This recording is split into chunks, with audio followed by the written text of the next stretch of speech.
दोस्तों, हैरत अंगेज कारनामे सभी को रोमांचित करते हैं और दुनिया में कई ऐसे कारनामे हुए। ऐसे ही कुछ कारनामे जेल से भागे हुए कैदियों के हैं, जिन्होंने न सिर्फ दुनिया की सबसे सुरक्षित जेल और सख्त पहरेदारी को चकमा दिया, बल्कि उन्होंने जेल से भागने की अनहोनी को भी अंजाम दिया। ऐसी ही एक कहानी आपको सुनाएंगे जो वर्ल्ड वार 2 के समय की है। ये उस समय की बात है जब जर्मनी पर हिटलर का शासन था। उस समय सभी देश जर्मनी के खिलाफ लड़ रहे थे, जिनमें अमेरिका और ब्रिटिश भी शामिल थे। जब भी कोई जंग होती थी, बहुत सारे ब्रिटिश सोल्जर जर्मन की कैद में आ जाते थे और वो हर समय जेल से भागने की कोशिश करते रहते थे। इसलिए जर्मन ऑफिसर ने तंग आकर एक ऐसी जेल बनाई जिसमें वो हमेशा कैद रह सके। अब सभी ऑफिसर को वहाँ लाया जाता है और मैं बता दूं कि ये सभी ऑफिसर हायर रैंक के होते हैं, इसलिए ये लोग वार फील्ड में काफ़ी ज़्यादा इंटेलिजेंट भी होते हैं। जिसके बाद इन सभी ऑफिसर का लीडर रामसे को इस जेल का इंचार्ज कर्नल यूजर मिलने को बुलाता है, जो रामसे से कहता है कि तुम अपने ऑफिसर को यहाँ से ना भागने की सलाह दो। जिसके जवाब में रामसे कहता है कि हम ऑफिसर हैं और दुश्मन कंट्रीज के अंदर नहीं रह सकते, इसलिए यहाँ से भागना तो हमेशा हमारा मकसद रहेगा। रामसे की ये बात सुनकर कर्नल यूजर बिल्कुल भी खुश नहीं होता और कहता है कि यहाँ कई सारे ऐसे ऑफिसर आए हैं जो 17 से 18 बार भागने की कोशिश कर चुके हैं, इसलिए सभी ऐसे ऑफिसर को एक जेल में डाल दिया गया है जहाँ सभी सारी फैसिलिटीज दी गई है, अच्छा खाने से लेकर स्पोर्ट्स, लाइब्रेरी, गार्डनिंग, सब कुछ। इसलिए मैं चाहूँगा कि अब ऑफिसर यहाँ से न भागे। हम सभी ऑफिसर को देखते हैं जो अपने अपने तरीके लगाकर यहाँ से भागने का नया तरीका ढूंढने लगते हैं। पहले हम एक ऑफिसर को देखते हैं जो 2 लोगों में लड़ाई करा करके सबको डिस्ट्रैक्ट कर देता है और रशियन कैदियों के बीच में जाकर छिप जाता है, ताकि जब रशियन कैदी बाहर पेड़ काटने जाए तो वो उनके साथ बाहर चला जाए। वहीं कुछ ऑफिसर भूसे की गाड़ी में छुप जाते हैं ताकि वो उसके सहारे बाहर चले जाएं। लेकिन यहाँ पर एक बहुत ही खतरनाक रूल होता है। तो रूल ये था कि अगर कोई जेल के बॉर्डर यानी कि फेसिंग को पार करने की कोशिश करेगा या उसके आसपास आएगा तो उसे वहीं गोलियों से उड़ा दिया जाएगा। अब सभी ऑफिसर एक एक करके वहाँ से भागने की कोशिश करते हैं और ये उनके लिए थोड़ा आसान भी था, क्योंकि इन ऑफिसर को जर्मन और रशियन दोनों आती थी। लेकिन एक एक करके सभी ऑफिसर को जर्मन पकड़ लेते हैं और उन्हें वापस से अंदर भेज दिया जाता है। इन्हीं में से एक ऑफिसर, जिनका नाम हिल्ट था, वो फिंच के आसपास ब्लाइंड स्पॉट ढूंढने की कोशिश करता है जहाँ टावर पर खड़े ऑफिसर उसे देख न पाए। हिल्ट अपने साथ एक बॉल और ग्लव्स रखता था, जिसे खेलते हुए वो ब्लाइंड स्पॉट के उधर जाता है। लेकिन तभी उसे जर्मन देख लेते हैं और उसे रूल तोड़ने के लिए 20 दिन के लिए सबसे अलग जेल में सजा के तौर पर डाल दिया जाता है। और इसी में ईव्स नाम के एक दूसरे ऑफिसर को भी सजा दी जाती है। दोनों एक दूसरे के साइड वाले सेल में होते हैं, जहां दोनों की काफ़ी अच्छी दोस्ती भी हो जाती है। अब कुछ देर बाद जेल में रोजे नाम के एक कैदी को लाया जाता है, जो कि इंग्लिश पायलट ऑफिसर था और उसे वार्निंग दी गई थी, अगर उसने अगली बार भागने की कोशिश की तो उसे सीधा मार दिया जाएगा। रोजर यहाँ पे काफ़ी रेपुटेटेड ऑफिसर होता है, जिसे कई जर्मन और इंग्लिश ऑफिसर पहले ही जानते थे। अब हमें रात का सीन दिखाया जाता है जहाँ सभी मेजर ऑफिसर मीटिंग करते हैं और इन्हें रोजर लीड कर रहा था। रोजर प्लान बनाता है कि वो लोग 3 टनल बनाएंगे, यहाँ से उन टनल के जरिए भागेंगे। यहाँ पर टनल खोदने का काम डैनी को दिया जाता है। साथ में ग्रीफ नाम के एक ऑफिसर को जर्मन जैसे कपड़े बनाने का काम दिया जाता है, ताकि भागने के बाद वो लोग जर्मन के बीच पहचान में आए बिना रह सके। और ऐसे ही दूसरे काम बाकी ऑफिसर को दिए जाते हैं, जिसके बाद इनका प्लान स्टार्ट होता है। अब नेक्स्ट डे से सभी ऑफिसर टनल बनाने के लिए लगने वाले सामानों को कलेक्ट करने लगते हैं, जिसमें कुछ तो इन्हें जर्मन की गाड़ियों से भी चुराना पड़ता है। डैनी भी स्पॉट को ढूंढने में लगा रहता है। फिर वो टनल के इस स्पॉट को ढूंढ लेता है जहाँ एक टनल बंकर के नीचे था, दूसरा टनल बाथरूम की जगह और तीसरा टनल कहाँ था ये अभी तक मालूम नहीं था। अब डैनी टनल को खोदना शुरू करता है और उसकी आवाज़ को छुपाने के लिए बाहर ऑफिसर भी कुछ काम करने लगते हैं, जिसे टनल खोदने की आवाज़ न आए। दूसरी तरफ हम हैंडली नाम के एक इंग्लिश पायलट ऑफिसर को देखते हैं, जो कुछ ही समय पहले जर्मन कैद में आया था और उसी का रूममेट है बाइल्ड, जो कि ओरिजिनल डॉक्यूमेंट के फेक कॉपी बनाने में एक्सपर्ट है। अब टनल का काम आगे बढ़ता है और सभी ऑफिसर एक साथ मिलकर काम करते हैं और साथ में उन्हें जर्मन से छुपाकर भी रखना है। तब तक हिल्ट और ईव्स अपने 20 दिन की सजा को पूरा करके वापस आ जाते हैं। आते ही दोनों रोजर से मिलकर कहते हैं कि वो लोग एक ब्लाइंड स्पॉट ढूंढ लेंगे जिसमें टावर पर खड़े ऑफिसर उन्हें देख न पाए। जिसके बाद दोनों फिर से वही काम करते हैं और इस बार उन्हें वो ब्लाइंड स्पॉट मिल भी जाता है। लेकिन इसी चक्कर में वो फिर से पकड़े जाते हैं और उन्हें फिर से 20 दिन के लिए दूसरे जेल में डाल दिया जाता है। वहीं दूसरी तरफ हम हेनरी को देखते हैं जो एक जर्मन गार्ड को अपने रूम में काफ़ी पिलाने के बहाने ले जाता है और बड़ी ही चालाकी से उसके डॉक्यूमेंट और आईडी निकाल लेता है, जिसे बाद में वो ब्लीथ को दे देता है और आगे जाकर उन सभी की फेक कॉपी बनाएगा और डॉक्यूमेंट जो कि इन्हें छुपने और भागने में मदद कर सकेंगे। दूसरी तरफ एक ऑफिसर के ग्रुप में एक मशीन भी बनती है जो उन्हें टनल के अंदर ऑक्सीजन प्रोवाइड करेगी।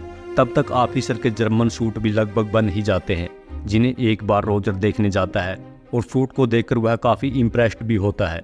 अगले ही दिन हिल्ट और रीव्स वापस जेल से बाहर आ जाते हैं और इनसे कहते हैं कि वो एक रात यहाँ से भागकर बाहर जाकर एक मैप बनाए, जिसे उन्हें पता चले कि यहाँ से भागने का सही रास्ता कौन सा है, क्योंकि टनल से बाहर निकलते ही उन्हें वो रास्ता फॉलो करना होगा, न तो वो फिर से पकड़े जा सकते हैं। लेनी से हिल्ट इनडायरेक्टली मना कर देता है और कहता है कि अगर वो यहाँ से भाग गए तो वो वापस फिर से मैप देने के लिए नहीं आएंगे, और यहाँ उसकी बात में दम भी होता है। अब हम टनल को देखते हैं जो लगभग पूरी बन चुकी है, लेकिन यहाँ एक समस्या थी। टनल को खोदते समय गीली मिट्टी निकल रही थी, जिसे देखकर जर्मन पता कर सकते हैं कि ये जमीन के अंदर की मिट्टी है। इसलिए कोलिन नाम का एक ऑफिसर ऐसा पॉकेट बैग बनाता है जिसके जरिए सभी ऑफिसर उन गिल्ली मिट्टी को बाहर ले जाकर सूखी मिट्टी में मिला देते हैं, और इसी तरह से ये लोग टनल से आने वाले मिट्टी को जर्मन से छुपाकर बाहर ले जाते हैं। यहाँ टनल बनाते हुए एक बार डैनी के ऊपर काफ़ी सारी मिट्टी गिर जाती है, जिसके बाद डैनी वहीं पर बेहोश हो जाता है, जिसके बाद उसे बाहर निकाला जाता है और तब टनल से गिरती हुई मिट्टी का सोल्यूशन भी निकाला जाता है। सभी ऑफिसर अपने बेड की लकड़ियों को टनल में चारों तरफ लगा देते हैं। इवन कि उन्होंने टनल में एक छोटा सा कार्ड भी बनाया था जिसके जरिए बहुत ही तेजी से एक तरफ से दूसरी तरफ जा सकते थे। अब एक रात हेनरी से मिलने वही गार्ड वापस आता है जो उसे कहता है कि उसके डॉक्यूमेंट नहीं मिल रहे हैं, जिस पर हेनरी उसे कहता है कि वो उसका दोस्त है और वो उसे ढूंढने में मदद करेगा। लेकिन वो नहीं जानता कि उसी ने उसके डॉक्यूमेंट चुराए थे, और उसकी मदद वाली बात सुनकर वो खुश हो जाता है। अब जाते हुए हेनरी उसे एक कमरे का इंतजाम करने को कहता है, जिसके बाद में ब्लीथ फेक डॉक्यूमेंट बनाने में यूज करता। अब मिशन लगभग पूरा होने ही वाला था और 4 जुलाई भी आ रही थी, जो कि अमेरिका का इंडिपेंडेंस डे है। इसीलिए ऑफिसर मिलकर वाइन बनाते हैं और बाकी ऑफिसर में बांटने लगते हैं। सभी ऑफिसर मिलकर इंडिपेंडेंस को एंजॉय करने लगते हैं, और इसी दौरान जर्मन को थोड़ा शक भी होता है, इसलिए वो लोग रूम की तलाशी करने लगते हैं, जिसमें उन्हें बंक करके नीचे वाला टनल मिल जाता है। बस इनका एक टनल जर्मन के हाथ लग चुका था। अब इस बात से ई बहुत ही ज़्यादा डिप्रेस हो जाता है। उसे लगने लगता है कि वो कभी भी यहाँ से नहीं निकल पाएगा, इसलिए वो भागकर फैशन को पार करने की कोशिश करता है, और यहीं पर जर्मन को मौका मिल जाता है उसे गोलियों से भूनने का। वो उसे जान से मार देते हैं और ये चीज़ हिल्ड को अंदर से बिल्कुल तोड़ देती है।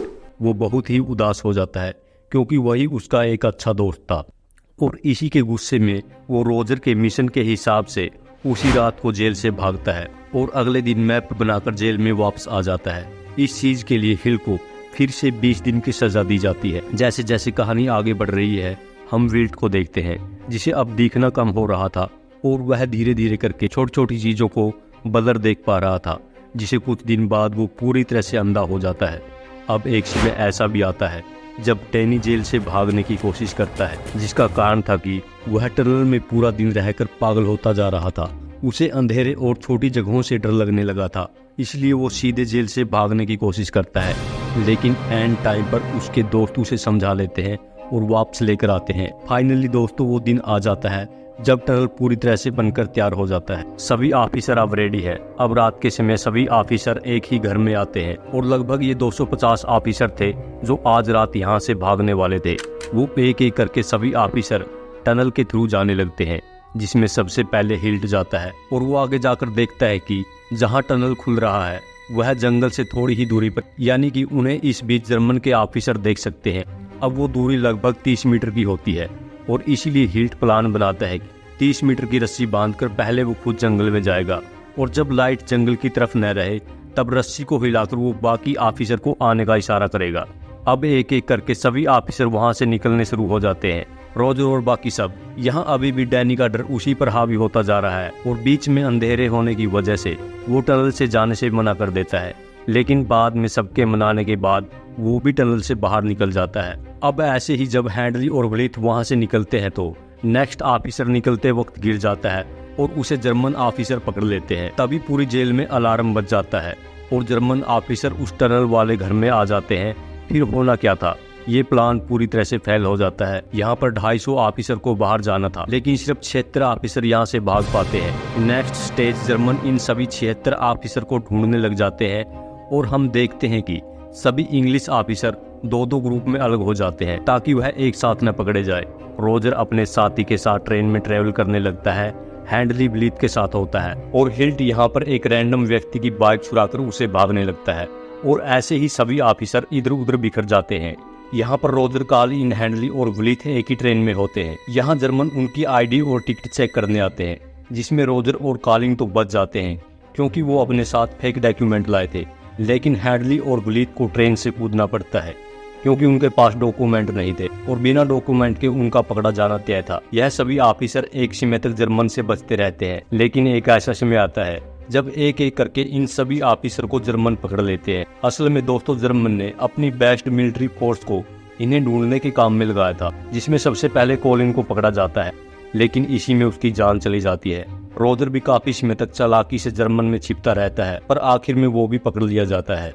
हिल्ट जस्ट स्विट्जरलैंड के बॉर्डर के पास पकड़ लिया जाता है और दूसरी तरफ हैंडली, जो पायलट होने की वजह से जर्मन का प्लेन लेकर बिल्ड के साथ भाग रहा था, लेकिन तभी उसका प्लेन क्रैश हो जाता है। यहाँ से उसे भी पकड़ लिया जाता है, जिसमें बिल्ड की गोली लगने की वजह से मौत हो जाती है और हैंडली को भी गिरफ्तार कर लिया जाता है।